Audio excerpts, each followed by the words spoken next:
من تنواسيك يسير بنت قولو زقبر قريدا በስመ አብ ወወልድ ወመንፈስ ቅዱስ አሐዱ አምላክ አሜን።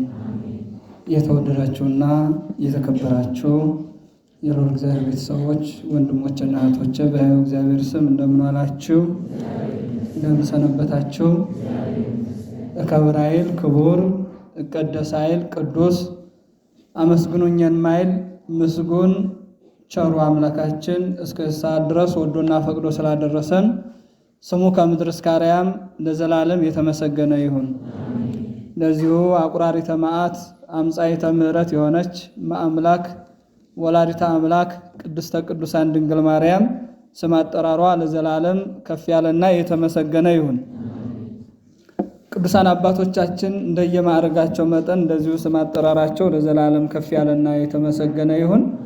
እግዚአብሔር በወደደና በፈቀደ መጠን የምንማማርበት የትምህርታችን መነሻ የሚሆነው ሉቃስ ወንጌል ምዕራፍ 10 ቁጥር 28 የሚገኘው ኃይለ ቃል ነው።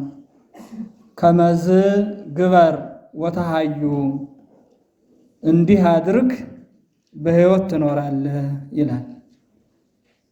ይህን ኃይለ ቃል የተናገረው ጌታችን መድኃኒታችን ኢየሱስ ክርስቶስ አንድ አዋቂ ነኝ ለሚል ወይም ደግሞ ተመራማሪ ፍልሱፍ ነኝ ለሚል ሰው የተናገረው ኃይለ ቃል ነው። ቃሉ በመጀመሪያ ይሄ ሰው አዋቂ ነው፣ በተለይ ሕግን ጠንቅቄ ተረድቻለሁ የሚል አካል ነው። በዚህም መሰረት ጌታችን መድኃኒታችን ኢየሱስ ክርስቶስን መጥቶ ጠይቆታል። ምን ብሎ ነው የጠየቀው?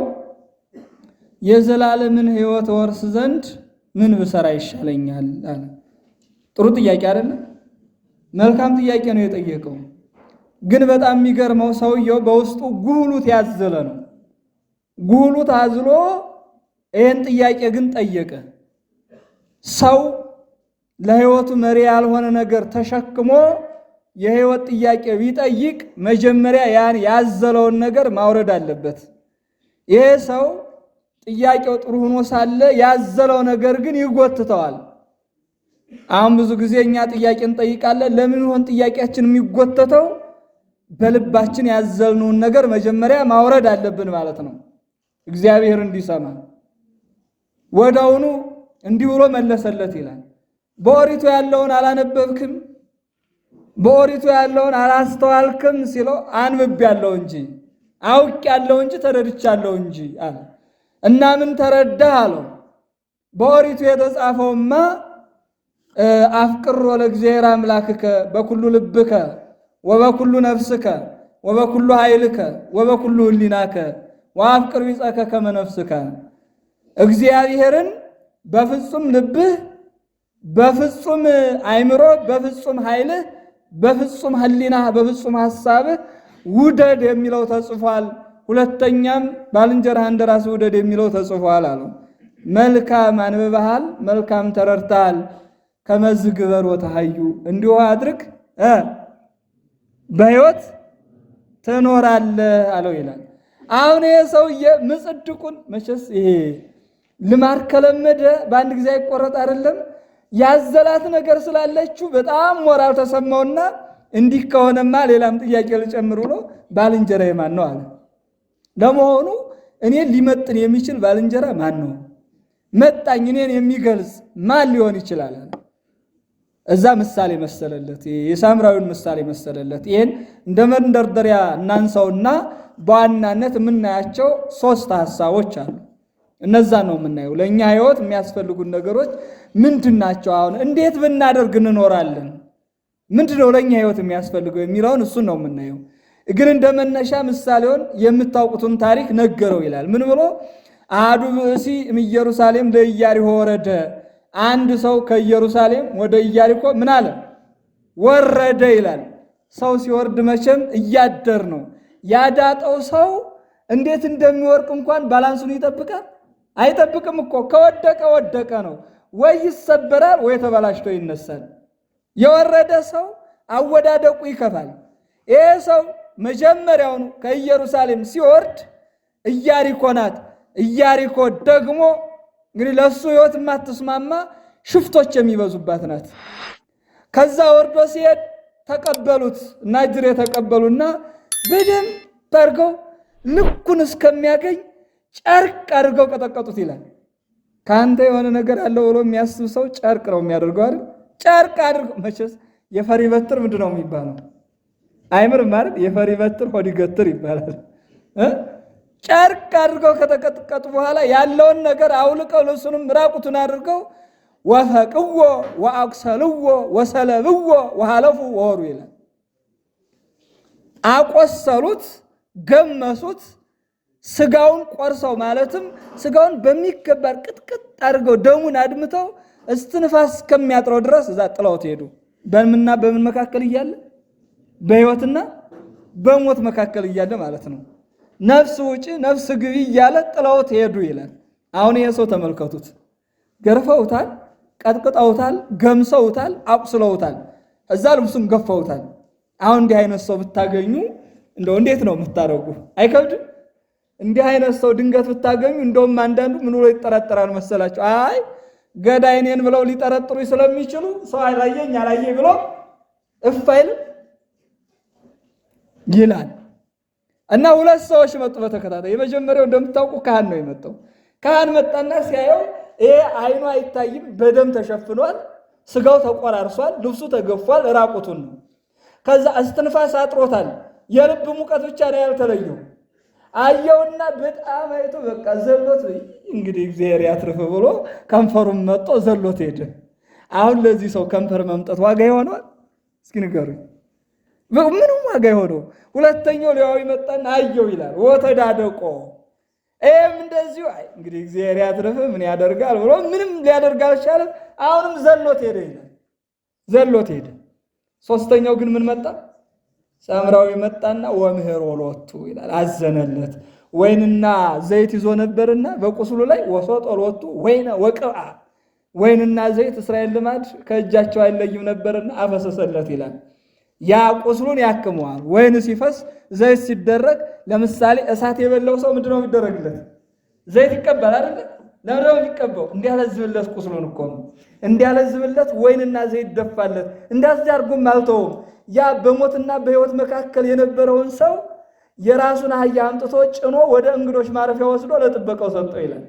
አብሮ አድሮ ያን ቁስሉን ጠርጎ እያችሁ እንዴት አይነት ብሩክ ሰው ነው እናንተ! ይህ አይነትም ሰው አለ። የሰው ነገር የሚጨንቀው ማለት ነው። አሁን በዚህ ዘመን ደሙ የደማ ሰው ብታገኝ ግላብ ነው የምንፈልገው አይደል? ምክንያቱም ያ ሰው ምን እንደሆነ አእምሯችን ላይ የሆነ የሚጠይቀን ጥያቄ አለ። ስለዚህ ወይ ተሻቁረናል ወይ ግላብ ፈልገን ነው። ዝም ብሎ መንካት የለም። እርሱ ግን በወይን አጠበለት። አየው፣ በዘይት አጠበለት። በወይን አጠበ፣ ዘይት ቀባለት፣ ቁስሉ ለዘበለት፣ መተንፈስ ጀመረ። እዛ ወስዶ አስቀመጠው። እንካ 2 ዲናር አውጥቶ እንካ፣ በእነዚህ ዳቦ ገዝተህ መግበው 2 ዲናር። ከዚህ የተረፈ ወጥተህ ወርደህ አንተ በላብ ያተረፍከውን ብትመግብ ግን እኔ ስመጣ የከሰርከው ምን እላለሁ? እከፍልሃለሁ አለ። ይሄ ምሳሌያዊ አነጋገር ነው። አሁን ለዚህ ሰው ከሶስቱ ባልንጀራው ማን ነው አለው? ምሕረት ያደረገለት አለው። አንተም እንደዚህ አድርግ በሕይወት ትኖራለህ አለው። 2 ጊዜ ቃል ነው የተናገራት ይችል።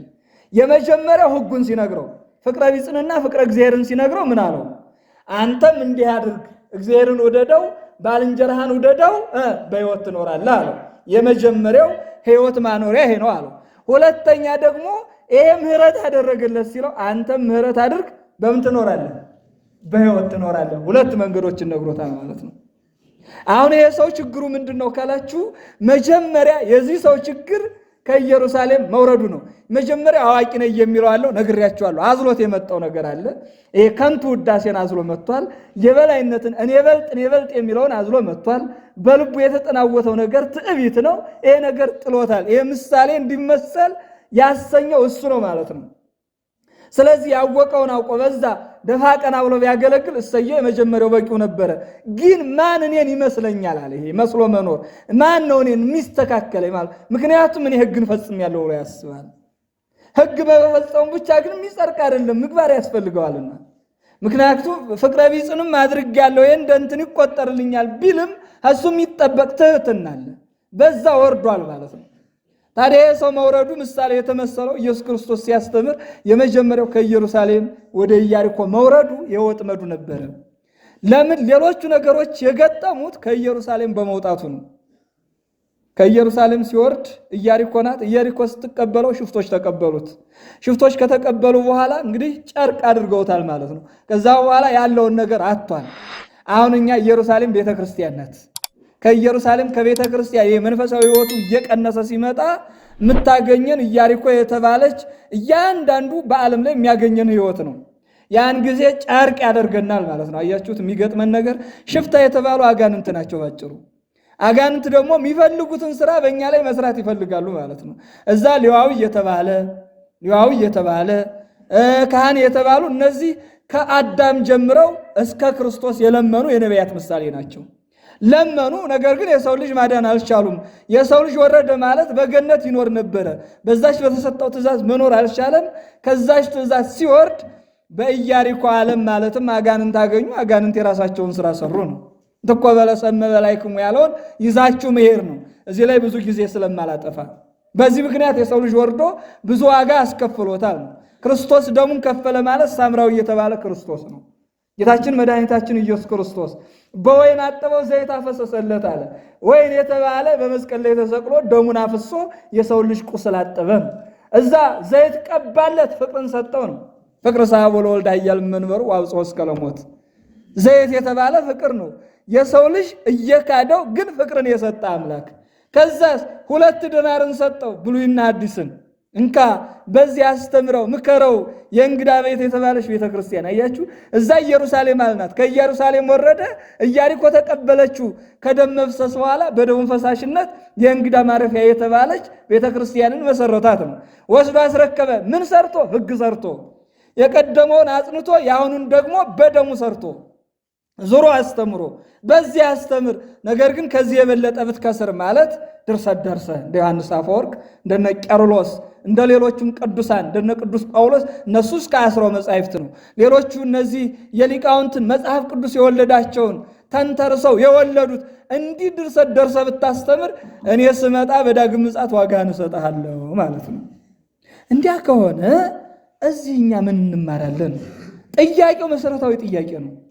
የዘላለምን ሕይወት እንዳገኝ ምን ላድርግ ነው ጥያቄ። ይሄ ጥያቄ ዛሬ የኛ ጥያቄ ነው። እዚህ የመጣ ነው ምን ለማድረግ ነው? የዘላለም ሕይወትን እናተርፍ ብለን ነው የመጣ ነው። ታዲያ አድርግ የተባለው እንዲህ አድርግ ምን ትሆናለህ? በሕይወት ትኖራለህ ተባለ። እዚህ ዮሐንስ 6 ላይ ስታነቁ አንድ ግሩም ቃል አለ።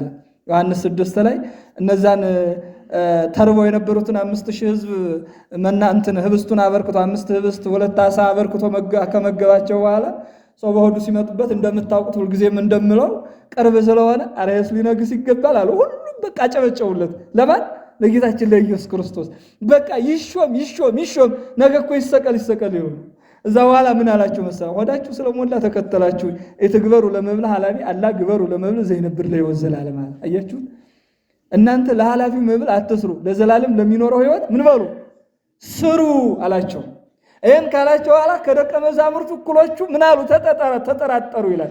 የፈራ ካለ ምን ይበል? ይመለስ አለ። እሱ ደግሞ ብዙዎቹ ወደኋላ ተመለሱ። ቅዱስ ጴጥሮስ አሁንም አንድ ቃል ተናገረ።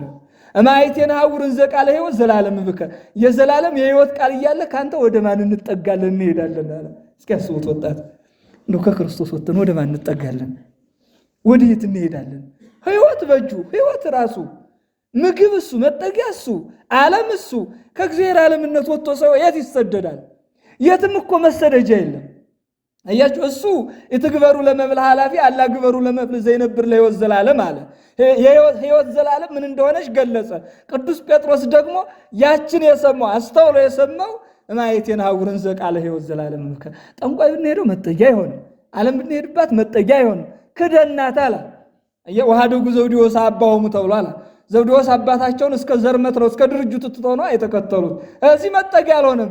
በስጋ የወለዳቸውን ክደው የተከተሉት እሱን ዓለም ብለው ነው። ስለዚህ ካንተ የዘላለም ሕይወትነት ወጥተን ወደ ማን እንጠጋለን? ምንም መጠጊያ የለም። ዓለም መጠጊያ ትሆን ኃላፊ ናት፣ እንደ ጥላ የምታልፍ ናት። ምንድነው የምትለን አለ። አንተ እኮ የሕያው ባሕርይ እግዚአብሔር አብ የባሕርይ ልጅ ነህ እስከ ማለት የደረሰው ቅዱስ ጴጥሮስ እንዲህ አይነት ሕይወታዊ ቃልን ተናገረ። ሌላም ነገር ቢባል እዚህ ሉቃስ 12 ላይ ቁጥር 15 ጀምራችሁ ስታነቡት አንድ ማስጠንቀቂያ ይናገራል ጌታችን ኢየሱስ ክርስቶስ። ምን ብሎ? የሰው ሕይወቱ በገንዘቡ መጠን አይደለምና ምን በሉ ንገሩ እንጂ ተጠንቀቁ። እስኪ ሁላችሁም ተናገሩ። የሰው ሕይወቱ በሉ እስኪ በገንዘቡ ልክ አይደለምና ተጠንቀቁ። በእውቀት ልክ ሲሆናል አይሆን፣ በዶክትሬት ልክ አይሆን፣ ሕይወት በማስተር ልክ አይሆን፣ በዲግሪ ልክ አይሆን፣ በፕሮፌሰር ልክ አይሆን። ጥጉ አይደለም። እዚህ የሚያስፈልገው ነገር አይደለም። በገንዘቡ መጠን አይደለምና ተጠንቀቁ ብሎ የአንድ ሰው ታሪክ ያነሳል። እዛው ቀጥላችሁ አነቡት። ይሄን እርሻው ፍሬያማ የሆነችለት ሰው ብሎ በቃ ፍሬያማ የሆነችለት እርሻዬን እንዲህ አድርጌ ምርቴን እሰበስባለሁ፣ ጎተራዬን አፍርሼ ያን ሰብስቤ ብይጠጭላታለሁ ብሎ በቃ የሚያስብ ማለት ነው። ውስጡ የፈረሰ ስለ መብል ስለ መጠጥ ብቻ የሚያስብ ሕይወት ምን እንደሆነች የለም። ታርጌቱ አይደለም የሱ። ያን ታሪክ ይናገራል። አንተ ሰነፍ ነፍስን በዚህ ጊዜ ወስዷታል፣ ምን ታደርገዋለህ የሰበሰብከውን ተብሎ የተወቀሰው አይነት። ስለዚህ የሰው ሕይወቱ በገንዘቡ መጠን አይደለምና ተጠንቀቁ ይላል። እንዲህ ከሆነ እኛ የዘላለም ሕይወት እንድናገኝ ምን ብንሰራ ይሻላል? ምን ብናደርግ ነው የሚሻለው? የዘላለም ሕይወት እንዴት እንጠብቃታለን? ለዘላለም ሕይወት ምንጫችን መሰረታችን ድንግል ማርያም ናት። ድንግል ማርያም ሃይማኖታችን ያወቅንባት ሃይማኖት ክርስቶስ ነው። ስለዚህ የመጀመሪያው ሃይማኖትን አጽንቶ መያዝ ነው። ሃይማኖት ነው የመጀመሪያው መሰረት። ለምን ዕብራውያን 11 ቁጥር 1 ላይ ስትመለከቱ ምን ይላል? ሃይማኖትሰ ጥይቅት ይእቲ ለዘይሴፈዋ፣ ሃይማኖት ተስፋ ስለምናደርገው ነገር ምን የምትል የምታስረግጥ ናት ይላል። የምታስረግጥ ተስፋ የምናደርገው ዓለም ረቂቅ ዓለም አለ። በግዑዙ ዓለም ሐዋርያት የቀየሩት የለወጡት ይሄ ግዙፍ ዓለም ነው፣ የሚታይ ነው፣ የምናየው ምንኖርበት ነው። በረቂቁ ዓለም ለውጠውታል። ይሄን ሲክዱ ይሄን ምውት ሲሉ ያንኛውን ዓለም ሕያው ብሎ ነው፣ ለዘላለም ሕያዋን ሆነን እንኖርበታለን ብሎ ነው። ስለዚህ የመጀመሪያው ሃይማኖት ይቀድማል ማለት ነው። ሃይማኖትን ጠበቁ፣ የወዳኛውን ዓለም ወረሱ ማለት ነው። ሌላም ቅዱስ ያዕቆብ ሃይማኖትን ከምግባር ጋር እንደምታውቁ ሃይማኖት እንበለ ምግባር ምውት ይእቲ፣ ሃይማኖት አለች ግን ምግባር ያስፈልጋታል። ይሄ የምግባር ጉዳይ ሲነሳ ምን ሃይማኖት አለ፣ ሃይማኖት ኦርቶዶክስ ናት።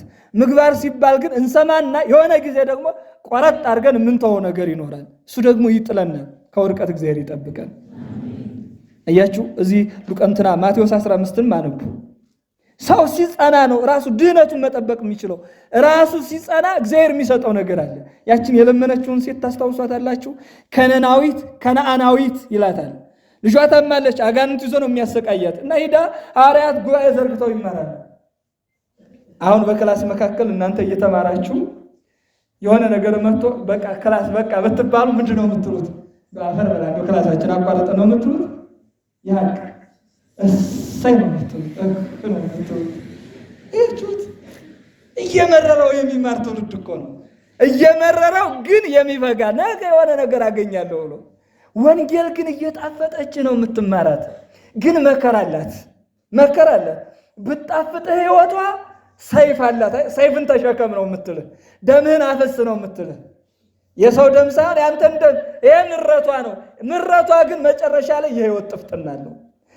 ሐዋርያት ጉባኤያቸው እንዲቋረጥ አይፈልጉም። ስለዚህ መታ ተንበርክካ እባክህ ልጄን አድንልኝ ስትል ኧረ ይህችን ሴት አንድ በላጣ። ለምን ቢሉ እንደ ከተማ ደቀ መዝሙር አይደሉም እና እነሱ የከተማ ደቀ መዝሙር እንደምን ነው ቢሉ ሲያውደለድል ይመሽለታልና ዓላማውን ስቶ እኮ ነው። እዚህ መጨረሻ መጣበታለሁ። ስለዚህ መታ ስትንበ ኧረ ጉባኤ ልታስፈታ ነው ይህች ሴት እባክህ አንድ በላት አሉ። እሷም ጥያቄዋን ቀጠለች። የልጆችን ፍትፍት ለውሾች ሊሰጡት አይገባም አለ ክርስቶስ። ልጆች የተባሉ እስራኤል ዘሥጋ ናቸው፣ ውሾች የተባሉ አሕዛብ ናቸው። ምስጢሩ ገብቷታል። ምን አለች እሷ? ከለባትን ይጓ አይበሉም ፍርፋራተም ያዳጋይ ሲሆን ልክ ነው።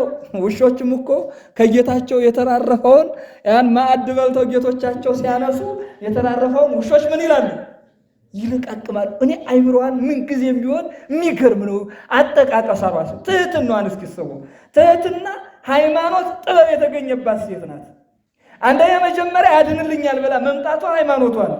ሁለተኛ ምሳሌ መስላ መንገሯ ጥበቧ ነው። አያችሁ። ከዛ ደግሞ ራሷን ውሻ ማለቷ ውሻ ያለችው እኮ ራሷን ውሾችም እኮ ጌታቸው የተረፈው ማለቷ ይኸው ለልጆች ለሐዋርያት ለእስራኤል ደጋጉን ተአምራት አደረግ። ባህር ከፍላ አሻገር። አሁንም አንተ ወርደሃል ተወልደሃል። ለእነሱ ደጋጉን ስታደርግ እኔ ውሻ ከምን ልጠጋኝ አይገርም? የራሷን ውሻ ብላ ትቀር። ያን ጊዜ ምን አላት? አብይ ሃይማኖትሽ ታላቅ ነው፣ እንዳመንሽ ይሆንልሽ። ልጇ ያን ጊዜ ዳነች ይላል። ሃይማኖትሽ ትልቅ ነው። ሃይማኖት በትልቅ በትንሽ የሚለካ የሰናፍጭ ቅንጣት ታሉ ይገልጻታል። ትልቅ ፍጹም ብሎ ፍጽምተ ሃይማኖት ማለት ነው። ስለዚህ እንደ ሃይማኖቷ ልጇን ዳነች። እርሷም በዚህ መልኩ ቀረበች። አያችሁ፣ አይምሮ አቀራረቧ ራሷ ሃይማኖቷ፣ ጥበቧ፣ ትህትናዋ እንዲህ ነው። ሃይማኖት ሲጠበቅ ምን ያስፈልገዋል ማለት ነው? ጥበብ ያስፈልገዋል፣ እንደ ባብልህ እንደ ርግብ የዋህ ሆኖ። ከዛስ ትህትና ያስፈልገዋል፣ ራስን ዝቅ አድርጎ እኔ ውሻ ነኝ የት ትጥለኛለህ? ለከፍካፋ ውሻ ምንድን ነው? ለከፍካፋ ባህሩን እኮ ገልጻ ተሸክማ እኮ ነው። እኔን ለከፍካፋ ውሻ ነኝ ትጥለኛለህ ማለት እኮ ነው። የውሻ ባህሪ በሰው ሲገለጽ እንዲሁ ነው የገለጸውን እግዚአብሔር አያርቅም፣ ተቀበላት። አያችሁ፣ ውሻን የት ትጥለኛለህ ብለን ስንቀር እግዚአብሔር ደግሞ ምን ይቀበለናል? ልጅ ብሎ ይቀበላል ማለት ነው። ልጁ አደረጋት እኮ በአቀራረቧ።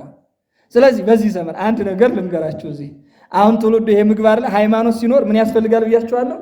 ምግባር። አሁን እናንተ ደግሞ ጆሮአችሁ የምታደርጓል ምን አለቻችሁ? ምን አለች? ኤርፎን አይደለ? ኤርፎን። አንዳንዱ በጣም የሚገርመው አሁንማ በጣም የሚገርመው ይሄ በተለይ ፕሮቴስታንቱ መዝሙርና ዘፈኑ በአንድ ላይ ስለተቀላቀለ ዘፈን እንትን መዝሙር የመሰለ ዘፈን ይሰማል የፕሮቴስታንቱ። አንተ ለምን ይሄ እኮ አንተን አይገልጽም ሲሉ ምን ችግር አለው ይል ራሱን ጣቱን እንዲህ እያደረገ ይሄዳል።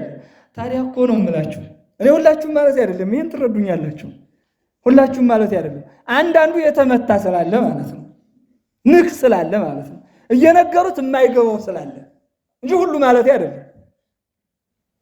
ከዛ እንዲህ እያለ እንዲህ ከማለት እኮ ምን ይሻላል መሰላችሁ? ይሄን ምንድን ነው የሚባለው? ወይ ሪኩም ገላዋን ወይ ነይ ማታ ማታ ወይ ጩጩ ለኛል ሰክቶ ያኑ ባንድ ግን ወጥቶለት ቢሄድ ይሻላል አይደለ? መዝሙር የመሰለ ዘፈን ሰክቶ ከሚሄድ ይሻላል።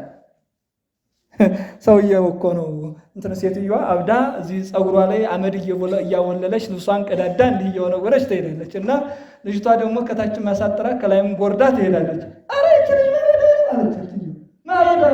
ምን ታየሽ? እኔ እኮ ሲጀምረው እንዲህ ያደረገኝ ነው። ሲጀምረው እኮ ነው እንዲህ የሚያጠበጠው እየጀመረው እኮ ነው።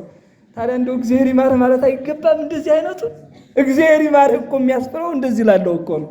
ለጀመረው ማለት እኮ ነው። ጀምሮታል እኮ እንዴ! ገና በመንገር ሲሄድ እኮ ትካሽውን ይረቀልቀ እንዴ ይያለ ማለት ነው። የቁም እብድ አይደለም። ህይወት ነው የምነግራችሁ። ማምላክን እኮ የምታደርጉት እኮ ነው አብዛኞቻችሁ። እንዴ እዛ ክንድ ላይ ሆኖ እኮ እንዴ ይላል። በቃ አንተዛዘብ እንጂ አንተዛዘብ፣ እግዚአብሔር እናስቀድም እንጂ እግዚአብሔር ምን ይለናል? ተሸክሞ ዝም ስለሚለን እኮ ነው። አየህ፣ ተሸክሞ ዝም ስለሚለን። በተለይ አሁን እናንተ እነዚህ አዲስ እህቶቻችንና ወንድሞቻችን ሲመጡ ጠብቋቸው። እውነት ለመናገር ይሄ ለቃሚ አለ፣ የሚለቅም ማለት ነው። እየለቀመ መዋጥ የሚፈልግ አካል አለ። በተለይ አሁን የነገርኳቸው አካል የሚያርፉ አይደሉም። በተለይ በሴቶች ይጸናል። እህቶቻችን እናንተን ማለት አይደለም፣ በእነዛ የተመቱት ማለት ነው የተቀበሉ እነዚህ አዲሶቹን የሆነ ነገር ኮንፊውዝ ማድረግ ይፈልጋሉ። ያን ጊዜ እናንተ ቀርማችሁ ዶርም ሰልበው ሲወስዱ እናንተ ደግሞ መቀበል ነው።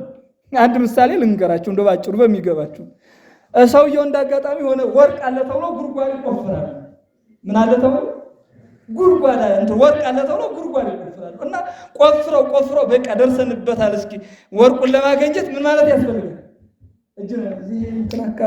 እና እነዚህ ሰዎች አሁን ምንድነው ዓላማቸው? ወርቅ ማግኘት ብቻ ነው። አሁን የሚመጡት አካላት ምን እንዳለ አያውቁም። ዝም ብለው በደፈነው ሊገቡ ይችላሉ። በድፍኑ ይገባል። ያን ጊዜ እናንተ ነቅታችኋል ተብሎ ይታሰባል። ብዙ ቃል እግዚአብሔር ፈሶባቸዋል። እነዛ ወንድሞቻችሁን እህቶቻችሁን መቀበል ያስፈልጋል። ሌላ ሳይቀበላችሁ እናንተ የቤተክርስቲያኗ ልጆች ስለሆኑ እኔ አላውቃት የሚባል አይሰራም። በማተብ አንድ ነው። በቃ ይህን ማየት ያስፈልጋል። እዛ መጨረሻ አንዱ እጁን ሰደድ ሲያደርግ ለካ ውስጥ ምን አለ? ዘንዱ አለ። እጁን ጉርድ ያለው አስቀረ። በጣም የሚገርማችሁ የእሱ መጎረድ ይበቃ ነበር አይደለ? ግን ሌሎች የተሰለፉ አሉ። ወርቅ ሊሱቁ እኮ ነው። ስለዚህ ያን ሽፍን አደረገና ቶሎ በእጁ ዝቅ መጥቶ አላቸው። ክፋቱ እኮ የሰው ልጅ ክፋቱ ምን አለበት ቢያሳያቸው የተቆረጠው እንዳይድኑ እነሱ እንዲህ አይነት ትውልድ እግዚኦ። ከዛ ዝቄው መጣው ሲላቸው እነሱ ተስገበገቡ በቃ አገኘ ብለው ያንኛው ሲያስገው ጉርድ ሲያደርገው እንደዛኛው ሸፈን ዝቄው መጣው ምክንያቱም ከዚህኛው ነው አያችሁት ይሄንኛው ክፋትና ያስተማረው። ስለዚህ የሳቀው ምን እንደሆነ ገባው። እንባውን እያበሰ እየተንጠረዘዘ የደስታ ልቅሶ አስመስሎ ዝቄው ወጣው። እዛ እንዲህ እያለ ሁሉም ተቆርጠው የመጨረሻው ጉርድ ሲል ሌላ የለውም ማለት ከሱ ኋላ እናንተ ዝቃችሁታል። ኧረ እኔስ ጉርድ አለ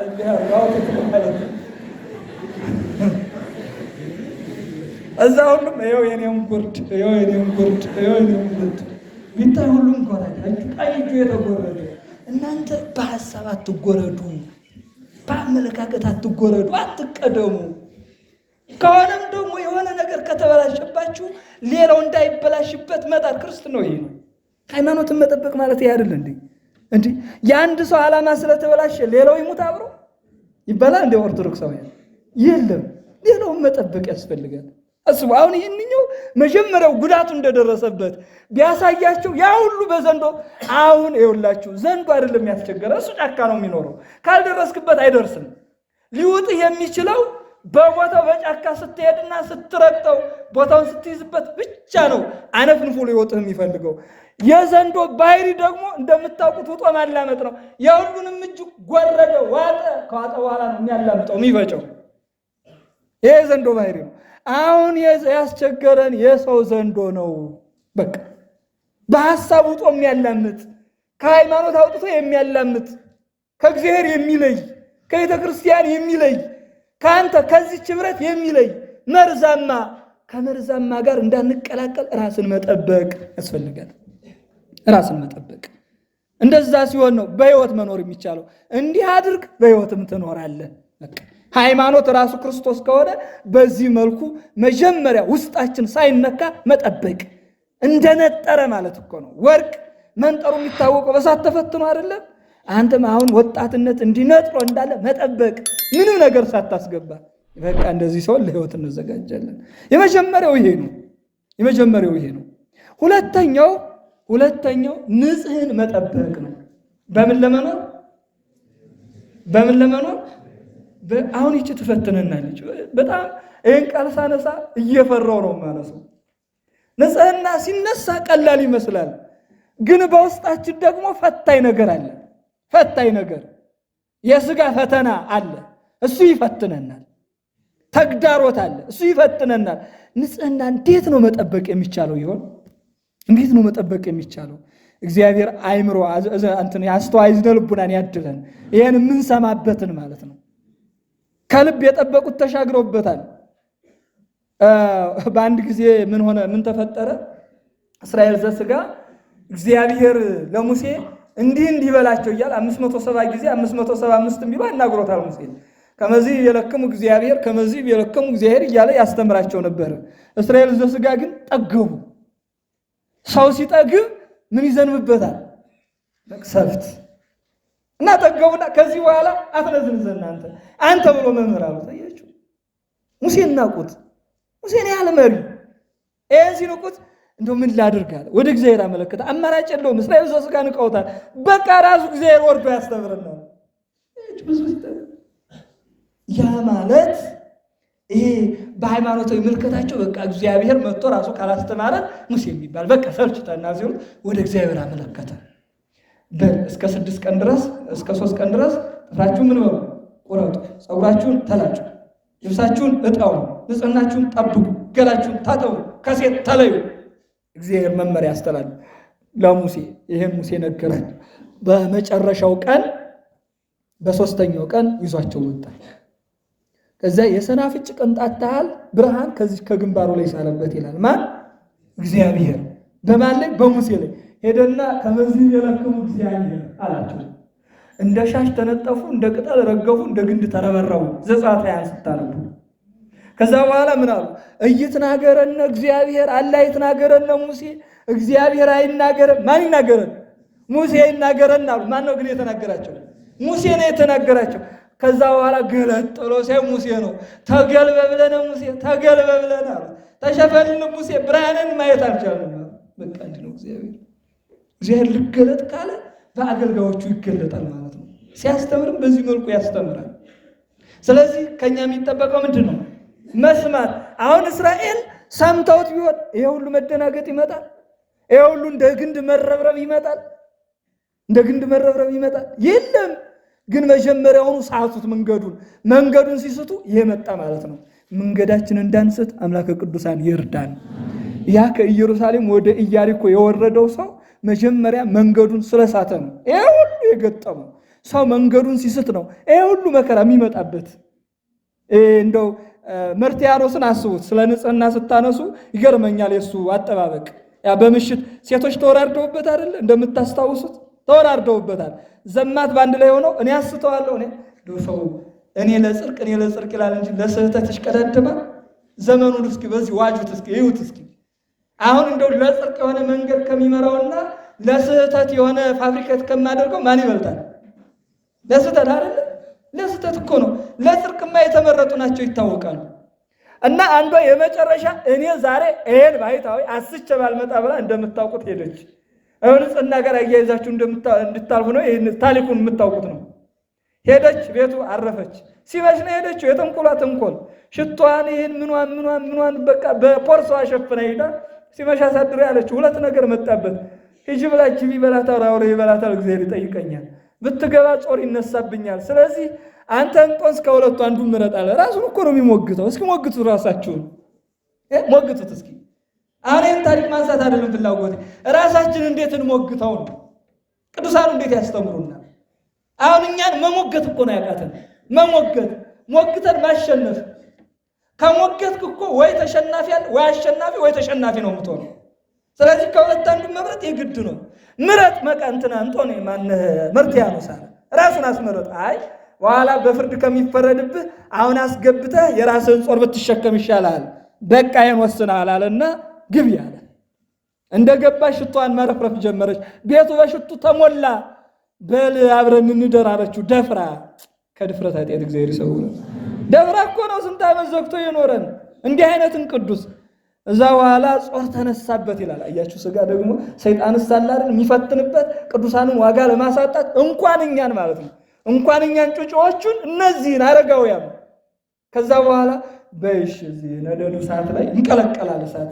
ቅዱሳኑ እንደዚህ ነው የሚያደርጉ። አንዳንዶቹ የሚገርመው ማታ ላይ እሳት አያስፈልጋቸውም፣ አውራጣታቸው ያበራል። አውራጣታቸው ብቻ ረን ከመጣ ልም ያደርገው ኦፍ አያስፈልገውም ማለት ነው። ሌላ አካል ሲመጣ ልም ያደርጉታል። ብቻቸውን ሲሆኑ ይጸልዩ፣ አውራጣታቸው ያበራል። ቅዱስና ይሁን ሰና እንዴት እንደሚወድ ብርሃን አካለ ብርሃን ይተፋል ማለት ነው። ጨለማ አይደለም የሚተፋው፣ የብርሃን ልጅ ና። ቅዱሳን የብርሃን ልጅ ናቸው። ብርሃን ክርስቶስ ነው። ከዛ በኋላ በዚህ ላይ አንተሽና አንተኝ አይማ እኮ ያቃጥላል። ምንድን ነው ያለው? ምድራዊ እሳት ካልቻል ሰማያዊ እሳት ከዚህ ይበልጣል አለና ሁለት እግሩን ብድግ። አሁን ሁለተኛ ውሳኔ ማለት ነው። መርትያኖስ ምረጥ አለ። የዘላለም ሕይወት ወይስ የዘላለም እሳት? የዘላለም እሳት እንዳያቃጥለን በምድራዊ እሳት ራስን ጥበስ አለ። ብድግ አደረገና ሁለት እግሩን ጠሽ አደረገና ጠበሰው ማለት ነው። እንደ ዱለት ቤቱ ያ በሽቱ የተሞላ በቅርናት ተሞላ። ያ ጾሩ ጠፋ ወደሆኑ እንባ በእንባ ሆነች። እሷ አባቴት ብቻ ይቅር በለኝ አለች። አሁን እኛ ብንሆን እስኪ ሳሉት። እስኪ አንተ ወጣት ነህ፣ አንቺ ወጣት ነሽ። ከአንድ ወጣት ጋር ገጠመሽ፣ ከአንዲት ወጣት ጋር ገጠመ፣ ቦታ ተመቸ። እስኪ ራስን ሞግተው። መርትያኖስ ቦታ ላይ ሆንና ራስን ሞግተው። ትችላለህ፣ ትችያለሽ። ይህን ማለት ትኖራላችሁ። አብዛኞቻችን ግን ስጋ አሸንፈንም ወጣቶች ያሸንፈናል። ከዚህ ሽንፈት እግዚአብሔር ይሰውረን። ከባድ ነው። አያችሁ፣ እንደ መርትያኖስ ናችሁ። ራሳችሁን እዚህ ውስጥ አስገብታችሁ መፈተንና መሞገት ነው። ንጽህናን ስንጠብቅ በምን እንኖራለን?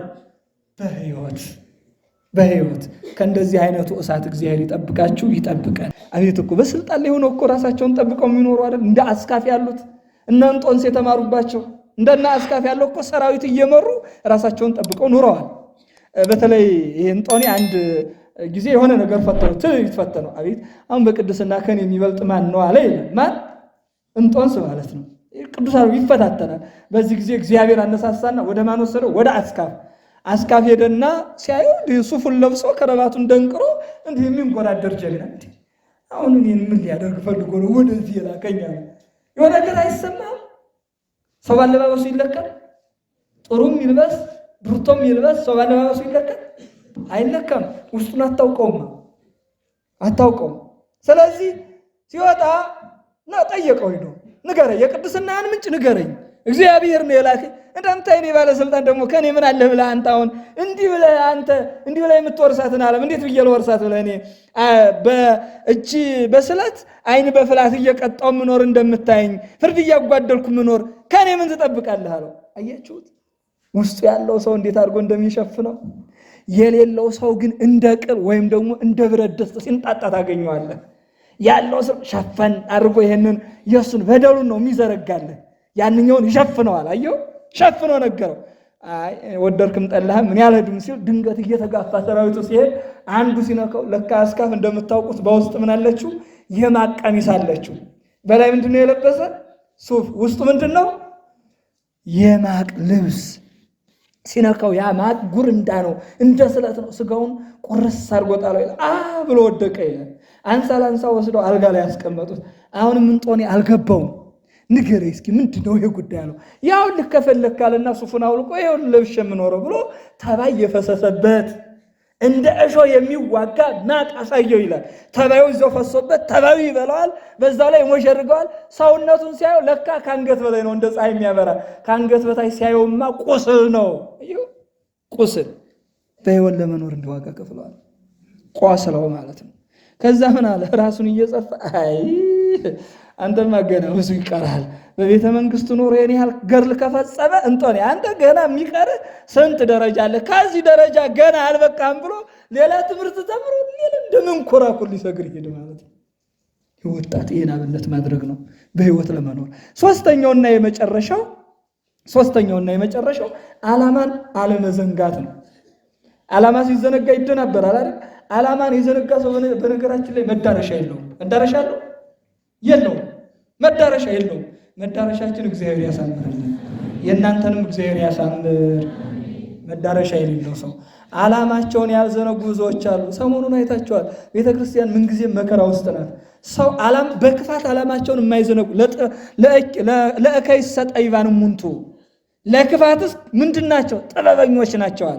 ለክፋት ጥበበኞች የሆኑ ስንቶች ባሉበት እኛ ደግሞ ዓላማችን ከዘነጋን በያችን ብዙ ነው። አሪስ ላይ ሰሞኑን የታረዱ ኦርቶዶክሳውያን 25ቱን አይታቸዋል። ምን አድርገው? ሰው ወጥቶ በገባ ይታረዳል በየመንገዱ።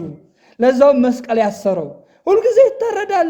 መግለጫ ደነዘዘን። እኛ መግለጫ አይደለም በዚህ ዘመን የምንፈልገው። የምን ይሁን መግለጫ አይደለም የምንፈልገው።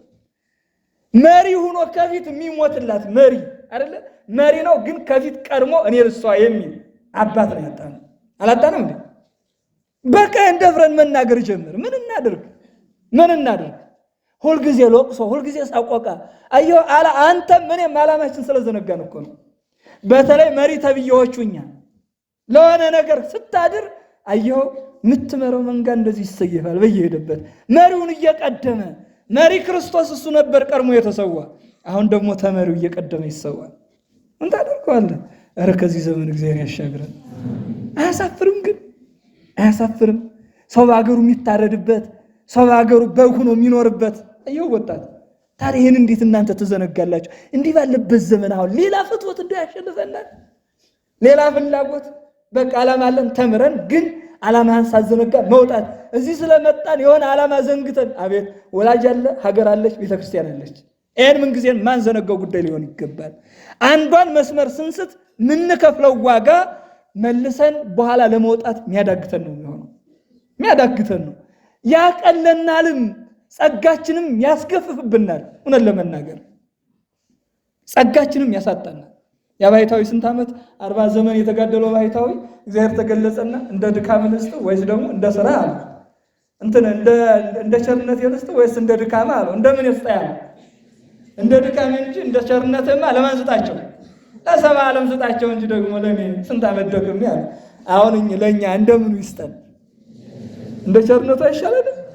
እንደ ድካማችን ከሆነ ማስከ ቁጠሩ ድካማችን ሚዛን ይሞላል እንዴት ብሎ ማኔት የቄል ፋሬስ የሚለው አይደል እዚህ ላይ ግቅል ነው የሚታይ እንደዛ እኮ ነው ሚዛን ተመዘን ቀለም ተገለ እንዴት ብለን ሞላ ይሆን በማን ቸርነት እንኖራለን በእግዚአብሔር ከዛ በኋላ እንደ ቸርነት የካልካለና እንደ ድካም የካልካለና ረሃብ ተነሳበት እርቦት የማያውቀው እኮ ነው ጭላሽ ስለዚህ አስቦ ያውቁ ሄደና ምግብ ስጡኝ አለ ዋጋ አምጣሉት ዓለም አይደለች ዋጋ አሁን እናንተ እንደው ካፌ ሲያስጠላችሁ ዋጋ ተሰጥቶት ዝም ብሎ ነው የሚሰጧችሁ እናታችሁ አለች አዲስ ካጣ ምን ትላለህ ቅጠላት ማለት ቆርጥ ማለት ይሄ እኮ ዋጋ እኮ ነው የሚከፈለው ይሄን ማሰብ ያስፈልጋል ይሄን ይያይ ይሄን ዋጋ እየከፈለ ዓላማውን የሚዘነጋ ትውልድ እኔ መቼም እናንተ ስም ስጡት ያልሰጡ እናንተ ስም ስጡት አሁን ይሄንና እንዴ